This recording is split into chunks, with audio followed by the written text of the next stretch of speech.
Hello and welcome back to NewsX World. I'm Joshua Barnes and you're watching Focal Length, where we get you a briefing on topics from across the world. The global tensions over settlements and leadership challenges in the Middle East are rising, leading to international concern.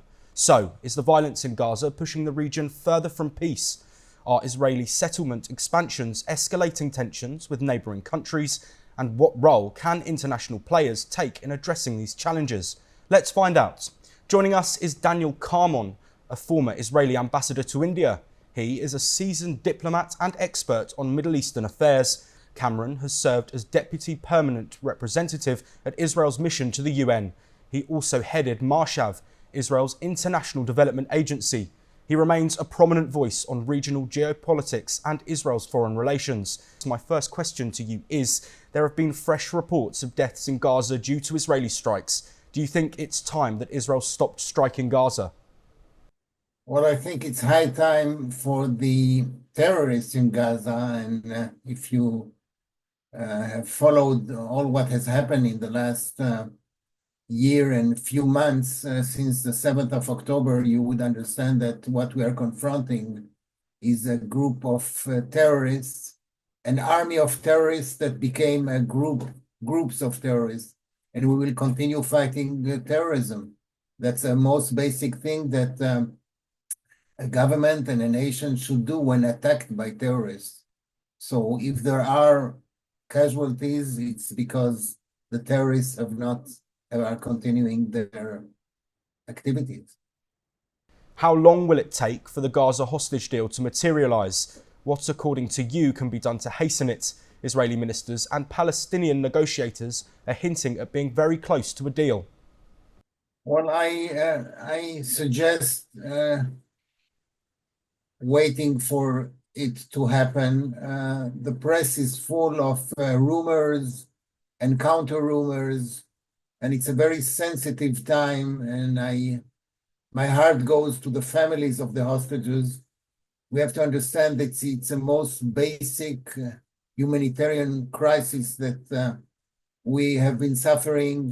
Now we have 100 hostages dead and alive. We don't know exactly the numbers, but not many of them are probably not with us anymore. 37 for sure have died in captivity. This is a situation that should be taken out of any equation, any political equation in our complicated Middle East.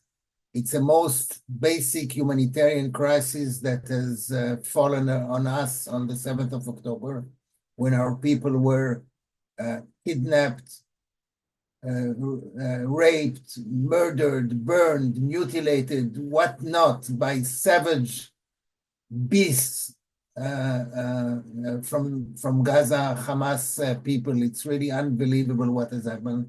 People who were in their homes, in their beds, were taken out, were kidnapped, and now they're in captivity for 438 consecutive days and nights. And that's the most dire crisis that we are facing, and they must be released now, and all of them should be released. We hope it will happen soon. I suggest not listen too much to press reports. There are too many rumors and it's not helpful.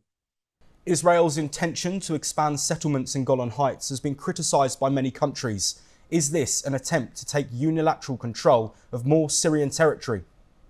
Well, I'm not spokesperson for the Israeli government. I used to be an ambassador. I used to be an ambassador to India, and I was proud to represent the Israeli government. Now I'm not a representative of the Israeli government, but if I follow, and I do follow as a concerned citizen, what is happening in our region, I can promise you that Israel has no intention whatsoever to expand settlements in the Golan Heights. What Israel is doing now, what the Israel Defense Forces are doing now, is to protect the citizens of Israel in a very sensitive time in which in Syria there is no real ruler after the fall of the president.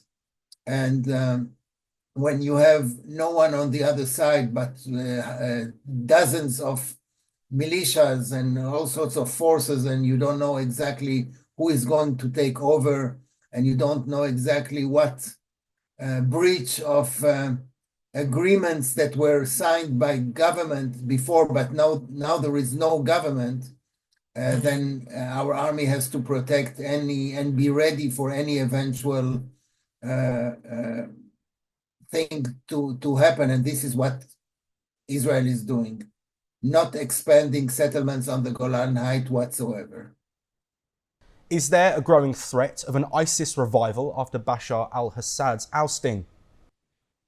Well, that's a very large question, and it's not limited to Syria only. There is always a fear of terrorism, and who better than the Indian nation knows the effect of terrorism in general, and I'm not talking specifically about a specific group. ISIS has been a terrible player on our scenes. A few years ago, people thought that ISIS was gone and defeated. I'm not sure this is the case, and there might be a danger. And when I talked to you before about what Israel is doing to defend itself, it's exactly against the eventual possibility of terrorist groups to regroup, rearm, and do irresponsible things. So yes, we should always be very prudent and ready for any eventual terrorist attacks. I'm talking about Israel, but I'm talking about many other nations, including any nation that could be threatened by terrorism. And unfortunately, in our world today, all nations are in one or another threat from terrorism. How do you view Israel, US ties under Donald Trump? That's a question that people always ask themselves. I feel that any good president for the United States would be a good president for Israel and not vice versa. I don't want to look at the inauguration and the start of a new administration looked at only through the prism of an Israeli lens. The lens should be an American lens. The citizens of the United States should enjoy a good president, and a good president for the US would be a good president for Israel. The ties between Israel and the US are so strong that I'm sure that any US administration would be a good administration, first to the Americans, then to the rest of the world, including Israel, which is a very important ally of the US. What do you think the fate of Benjamin Netanyahu's government is going to be amid his corruption trial in court? Under trial, and let's wait to see what's happening in the trial. I don't want to speculate, and I don't want to prejudge what the judges are doing now, which is listening to witnesses. We are now in the middle of Prime Minister Netanyahu or citizen Netanyahu giving his statements as a witness. There is a long process. I don't want to speculate. We're all waiting to see what will happen to citizen Netanyahu now under trial. The Israeli foreign minister has called Ireland's premier anti-Semitic. In Australia, there was an attack on a synagogue.